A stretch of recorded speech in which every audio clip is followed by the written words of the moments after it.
Grandma used to talk about it. The doctor lived next door to my grandma's house on Maple, Dr. Hild. I was born in my grandparents' bed, as far as I always understood this to be. And Grandma liked to tell about how Uncle Max stood by the front door with his hand on the knob, holding his books before going to school. And Aunt Ruth remembers she and Aunt Nina, they didn't go to school till they knew the baby had been born. And then they were so proud at school, they were telling everybody, we're an auntie. I'm an auntie now. A woman didn't get up if possible, if the situation allowed, didn't do anything for a while after baby was born. So mother was still in St. Louis. And my daddy wrote a letter to me as the newborn baby before he even saw me. Darling daughter Marjorie, I'm writing you this letter instead of writing it to your wonderful mother because I know that my sweet little wife is tired of reading my junk and I have yet to fire a missive at you. To begin with, you have a mother that is beyond comparison.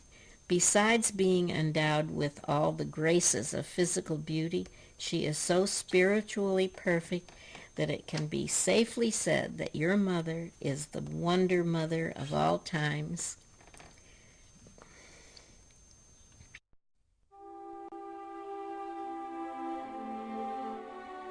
My grandma and grandpa, I was so close to them. My brothers never stayed there as much, and I gravitated there.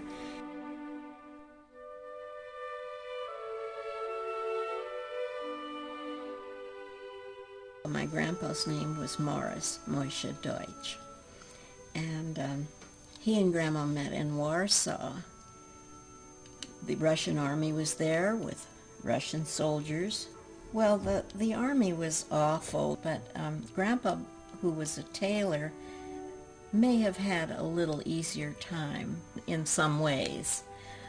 Grandpa had arrived in St. Louis because there were people there who were from his own town. And Grandma, of course, had to take the train from Baltimore, still alone, not knowing English.